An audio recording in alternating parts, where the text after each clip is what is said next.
हम middle class लोगों की सैलरी पूर्णिमा के चांद की तरह होती है। महीने में बस एक बार आती है और धीरे धीरे करके छोटी होते होते मात्र 15 दिनों में गायब हो जाती है। अब चांद तो धीरे धीरे वापस से बढ़ने लगता है, पर हमारा पैसा एक बार खर्च हो गया तो अगले 15 दिनों के लिए उधार, कर्जे या बच्ची कुची सेविंग से निकालना पड़ता है। पर क्या कोई ऐसा तरीका है कि ये पैसा धीरे धीरे घटने की बजाय बढ़ता चला जाए और बढ़ते बढ़ते इतना हो जाए कि हमारी सारी जरूरतें पूरी करके हमें अर्ली रिटायरमेंट और फाइनेंशियल फ्रीडम दिला दे। देखो, वॉरेन बफेट का कहना है कि अगर आपको लाइफ में अमीर बनना है, सक्सेसफुल बनना है, तो आपको कुछ बाकी लोगों से ज्यादा स्मार्ट नहीं, बस बाकी लोगों से ज्यादा डिसिप्लिन्ड होना है। यानी थोड़ा थोड़ा पैसा खर्च करने की बजाय अगर आप इन्वेस्ट करने पर ध्यान दो तो कुछ ही सालों में जो आपको अमीर बना देगा वो है पावर ऑफ कंपाउंडिंग। और ऋषभ और आकाश के साथ भी कुछ ऐसा ही हुआ। तो शौर्य, ऋषभ और आकाश तीन दोस्त रायपुर से मुंबई आए। आंखों में नौकरी के अलग अलग सपने लिए। तीनों के पास अच्छी इंजीनियरिंग की डिग्री थी और साथ ही अमीर होने का सपना भी। ऋषभ का शुरू से रियल एस्टेट की तरफ इंटरेस्ट था और आकाश का स्टॉक मार्केट की तरफ। तो वहीं शौर्य सिर्फ अपनी लाइफस्टाइल अच्छी बनाना चाहता था। शौर्य को लाइफ में हर चीज जल्दी चाहिए थी और लकीली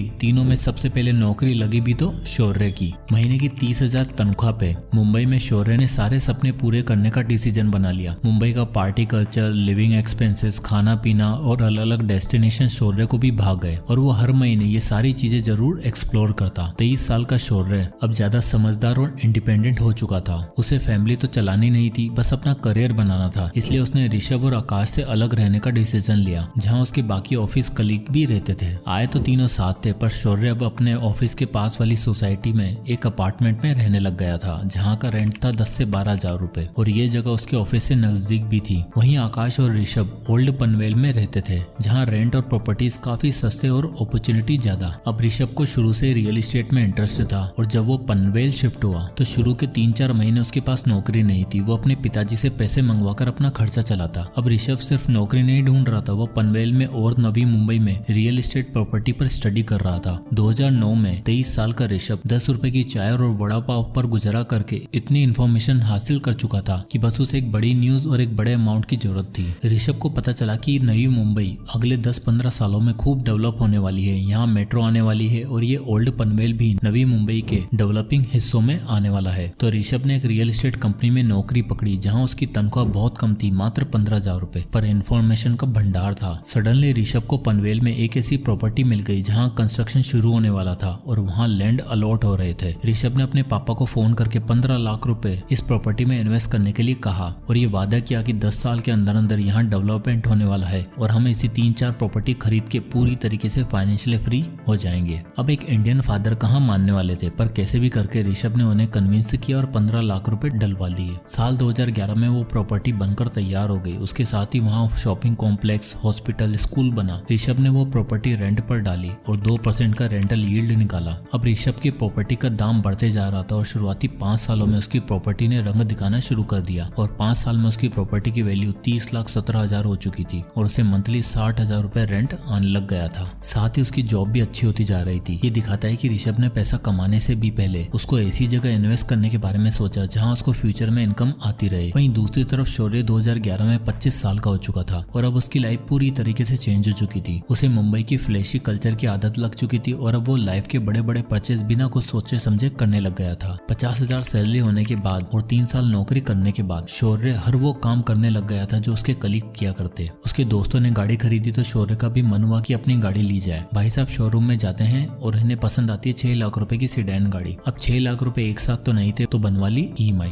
और अब आप यहाँ देख ही सकते हो कि रेंट के साथ साथ शौर्य का 12,000 रुपए का एक और फिक्स्ड खर्चा हो गया है। 50,000 की सैलरी में शौर्य 12,000 रेंट पे करता था और 12,000 गाड़ी की EMI, यानी 24 से 25,000 का खर्चा फिक्स्ड। अब गाड़ी आ गई थी, महंगी बातचीत हो गई थी, तो अब तो जीवन में किसी हमसफर का आना बनता था। और लाइफ पार्टनर आते ही शौर्य ने अपने आप को ऐसे प्रेजेंट किया जैसे उसके पास बहुत पैसा है और वो खूब पार्टी और मजे करता है। शौर्य की पार्टनर ने भी अपने मन में शौर्य के लिए वही इमेज बना ली और अब शौर्य के पास 25,000 एक्स्ट्रा बचते भी थे, अब वो भी नहीं बच रहे थे। धीरे धीरे टाइम बीता। शौर्य अच्छी जॉब की तलाश में स्विच करता रहा। उसने अपनी फैमिली बनाई, शादी करी, पर इस बीच में वो जब भी अपने दोस्तों के बारे में सोचता तब उसे यही लगता कि यार मैं कहां से कहां आ गया हूं और वो लोग अभी वहीं के वहीं पड़े हुए होंगे। फाइनली 11 साल काम करने के बाद जब शौर्य 36 साल का हो चुका था तब उसे ऐसी जॉब मिल गई थी जहां उसे 1 लाख रुपए पर मंथ मिल रहा था और अब शौर्य को लगा कि टाइम आ गया है खुद का घर लेने का। शौर्य और उसकी वाइफ अब मुंबई में एक अच्छा घर की छानबीन में लग गए थे और फाइनली पनवेल में एक प्रॉपर्टी पसंद आती है, 3 BHK अपार्टमेंट, और वो भी फुली फर्निश्ड, जो उन्हें 90 लाख रुपए मिल रहा था।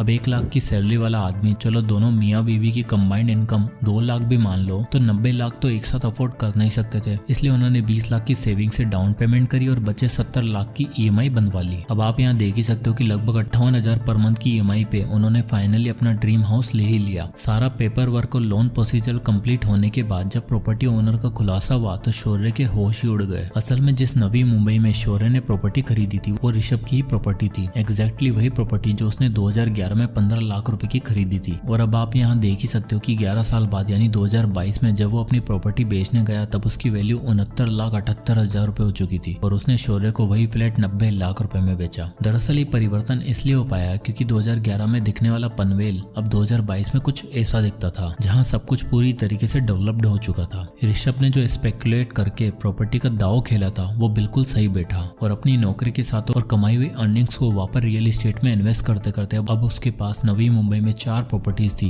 जिसमें से एक खरीदी शौर्य ने। तो जैसे ही शौर्य ने ऋषभ को देखा वो हैरान हो गया और ऋषभ ने उससे मिलने के बाद बताया कि भाई मैंने इन 13 सालों में 4 प्रॉपर्टी खरीद ली है। दरअसल मैं नवी मुंबई में तब इन्वेस्ट किया था जब वो डेवलप हो रही थी और रियल एस्टेट इकलौती ऐसी चीज है जो इन्फ्लेशन के दायरे में इतनी नहीं आती, उल्टा इन्फ्लेशन के साथ साथ रियल एस्टेट भी ग्रो होता है और साथ ही बढ़ती प्रॉपर्टी के रेट्स भी और आसपास होती डेवलपमेंट के साथ रेंट भी इंक्रीज हो जाते हैं, यानी पावर ऑफ कंपाउंडिंग के साथ पावर ऑफ रेंटिंग भी। 36 की एज में ऋषभ के पास इतना पैसा था कि वो आराम से रिटायर हो सकता था और उसका एसेट उसे पैसा कमा कर दे रहा था। वॉरेन बफेट कहते हैं, if you don't find a way to make money while you sleep you will be working till your last breath. और कुछ ऐसा ही हाल था शौर्य का। इन दोनों में बातचीत चली रही थी कि इतने में आकाश का जिक्र हुआ। शौर्य ने पूछा कि आकाश कहाँ है आजकल, नौकरी के लिए कहीं धक्के तो नहीं खा रहा? तो ऋषभ ने बताया, नहीं भाई, उसकी गेम तो एकदम अलग है। उसने 2 साल नॉर्मल जॉब करने के बाद दलाल स्ट्रीट में नौकरी करी और अब वो वहीं पर प्लेस्ड है। रुक, उसको भी बुलाता हूँ। आकाश का इंतजार करते शौर्य और ऋषभ दोनों एक होटल में बैठे हुए थे। तभी आकाश एक ट्रू जेंटलमैन सेंस में अपनी गाड़ी से उतरता है और दोनों से बड़े दिनों बाद मिलकर बहुत खुश होता है। आकाश का सिंपल वे ऑफ लिविंग देखकर शौर्य पूछता है कि भाई तुम्हारा क्या हाल है, लाइफ में कुछ हुआ कि नहीं, पैसा रुपया कमाया कि नहीं ढंग से? इस पर आकाश बड़ी ग्रेसफुली रिप्लाई करता है कि भाइयों बस अगले 5 सालों में रिटायर होने वाला हूँ। शौर्य मनी मन सोचता है कि एक साला रिटायर भी हो गया है और एक 5 साल बाद होने वाला है और मैं अकेला अगले 20 साल तक घर की EMI भरने के लिए काम करूंगा क्या? आउट ऑफ क्यूरियोसिटी शौर्य पूछ ही लेता है कि भाई 5 साल में कहीं लॉटरी तो नहीं लगने वाली? इस पर आकाश उन दोनों को अपनी लाइफ स्टोरी बताता है। कहता है कि मेरी कोई लॉटरी नहीं लगने वाली, बल्कि मैं सेविंग्स रूल और कंपाउंडिंग रूल की मदद से पैसा कमाया है और अब इतना हो चुका है कि बस 3-4 साल बाद रिटायर हो जाऊंगा। तो आकाश कंटिन्यू करते हुए बताता है कि हुआ यूं कि मेरी पहली नौकरी लगी एक ट्रेडिंग कंपनी में एज एन IT टेक्नीशियन। वहाँ मेरा काम तो अलग था पर मैंने स्टॉक मार्केट के कुछ दाव पेच सीखे और अपनी 25,000 की सैलरी में से कुछ पोर्शन सेव करके इन्वेस्ट करता रहा। इन्वेस्ट करने के लिए मैंने जिस सेविंग मेथड का यूज किया था वो था 50-30-20 रूल। मैंने 25,000 की सैलरी में से 50% हिस्सा अपनी नीड्स के लिए रखा, 30% वॉन्ट्स और एंटरटेनमेंट सोर्सेज के लिए और बाकी बचा 20% यानी 5,000 रुपए SIP के थ्रू इन्वेस्ट किया। आकाश ने बताया कि उसे सबसे पहले मार्केट के बारे में सीखना था और इन्वेस्टमेंट के लिए जो सबसे बेस्ट चीज थी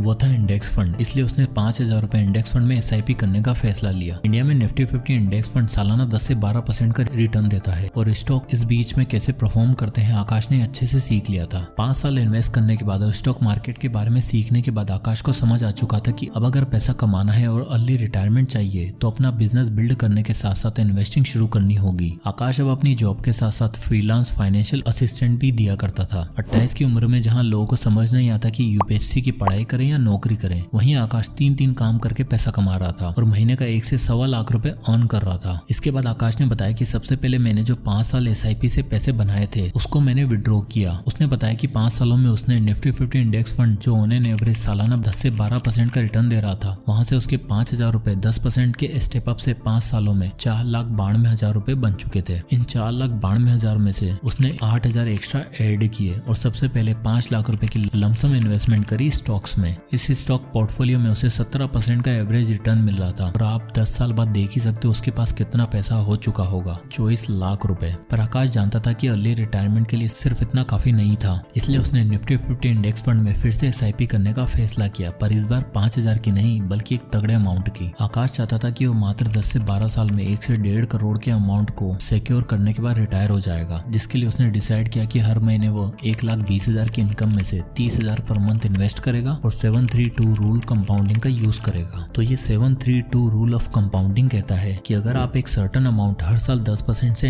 इंक्रीज करते हो तो पहले 7 साल में आपके पास 50 लाख रुपए होंगे, फिर अगले 50 लाख मात्र 3 सालों में बन जाएंगे और अगले 50 लाख के लिए सिर्फ 2 साल का और इंतजार करना होगा। आकाश ने वो सर्टेन अमाउंट डिसाइड किया 30,000 रुपए और कैलकुलेशन करी जो कुछ इस तरह आई। यानी आकाश की कैलकुलेशन बिल्कुल सही बैठ रही थी। आप देख ही सकते हो कि 7 साल में 50 लाख, फिर 10वें साल में 1 करोड़, 12वें साल में 1.5 करोड़। प्लस में जब तक वो रिटायर होता तब तक उसके पास 25 लाख के स्टॉक भी तो था जिससे उसे डिविडेंड भी मिल रहा होगा। पर इस कैलकुलेशन में एक बहुत बड़ी दिक्कत थी। आकाश ने सोचा 1.5 करोड़ रुपए जो 12 साल बाद कैलकुलेशन में शो हो रहे हैं, क्या 12 साल में इन्फ्लेशन के बाद भी इनकी वैल्यू सेम ही रहेगी क्या? तब उसने इंडिया में चल रहे 6% एवरेज इन्फ्लेशन को भी एडजस्ट करा, जिसकी कैलकुलेशन कुछ इस तरह थी। आप यहाँ देख ही सकते हो इन्फ्लेशन एडजस्ट करने के बाद उन 1.5 करोड़ की एक्चुअल वैल्यू मात्र 71 लाख रुपए होगी। तो आकाश को ये समझ आ चुका था कि 30,000 रुपए से तो काम नहीं होने वाला है। उसे अपनी रिटायरमेंट के लिए 1 करोड़ की जरूरत थी जो 30,000 पर मंथ की SIP से अचीव नहीं होने वाला था। इसलिए उसने पहले दिन से 50,000 पर मंथ इन्वेस्ट किया और अब आप रिजल्ट देख ही सकते हो। 732 रूल ऑफ कंपाउंडिंग, उसका 1 करोड़ का टारगेट 12 साल में आराम से अचीव हो जाएगा, वो भी आफ्टर